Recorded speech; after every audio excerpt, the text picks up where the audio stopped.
Morning, everybody. Mr. Jamek here. Today, we're going to be speaking about modeling and writing expressions.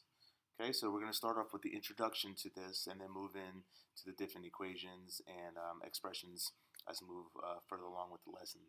So, as we start off with modeling and writing expressions, we want to think about the algebraic expression. Now, with that, the term algebra, you're thinking about all these different terms that apply to real world concepts and how you can apply to the expressions that we're going to use in this module.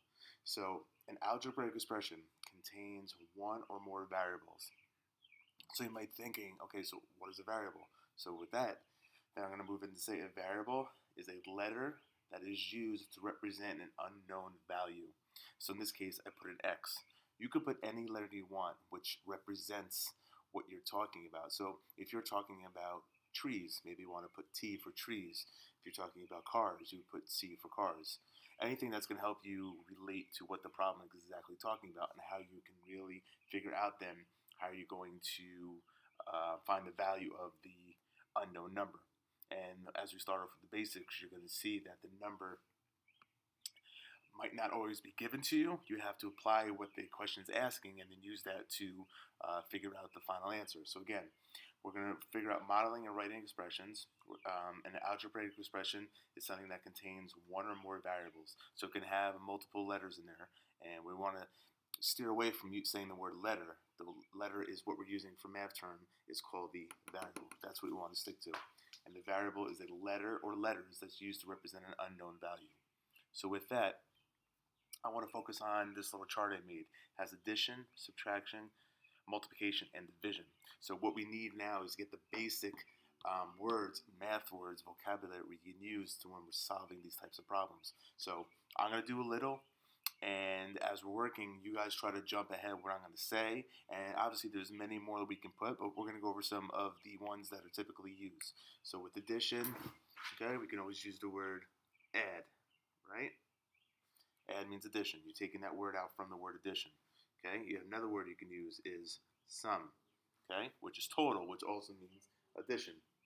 Okay, we'll do another one. We'll have more than. Okay, so add represents addition, sum represents addition, more than represents addition. And one more, let's see if you guys can think of what I'm thinking. I'm going to go with increase.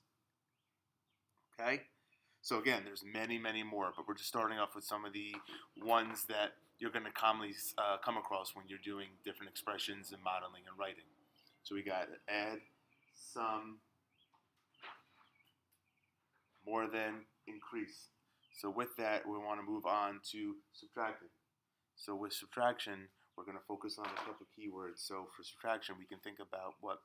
Okay, we can think about, you can use the word subtract, absolutely.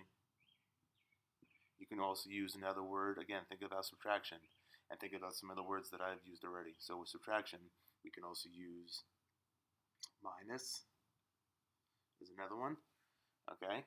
And then think about another one we can use. We got subtract, minus. Think about the opposite, right? The reverse of increase would then be decrease, okay? And we'll go with one more, okay? So we got subtract, minus, decrease. Again, think about the opposite. More than means add. So what would another one be for subtract?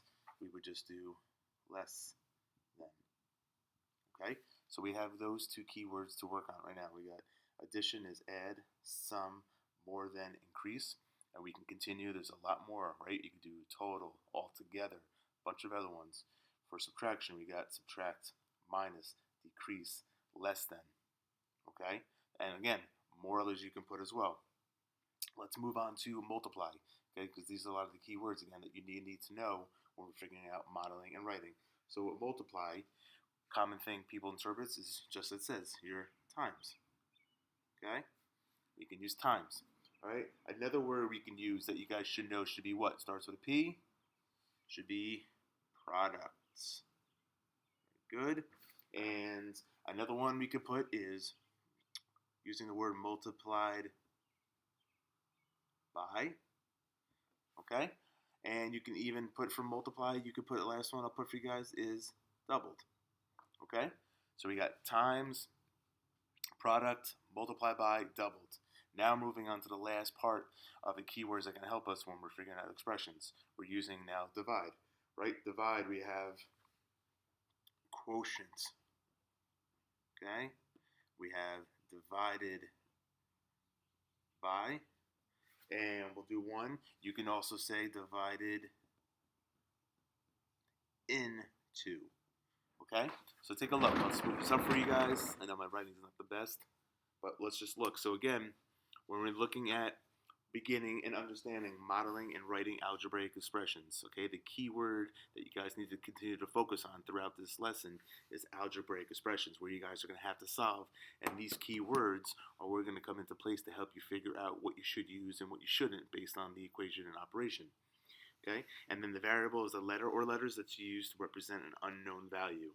In this case, I just gave you X. Again, any letter that you think makes sense according to the problem. Again, like I told you, C could be cars. If you're using, food, F, many things that you can continue. So let's just go back over this one more time. First word is addition. Keywords that you're going to see are add, sum, more than, increase, right? And I always told you altogether, total, a lot more you can think about as well. Next one we're going to is subtraction. We have subtract, minus, decrease, less than. Moving on to multiply, times, product, multiply by, doubled. And the last part is divide, quotient, divided by, divided into. So look at the process that we're doing, and then my next video you'll see the different problems that you're going to come across and how you're going to use these math vocabulary words and these key terms to understand how to apply that and solve for algebraic expressions and using a variable. Okay, have a great day. Let me know if you need anything.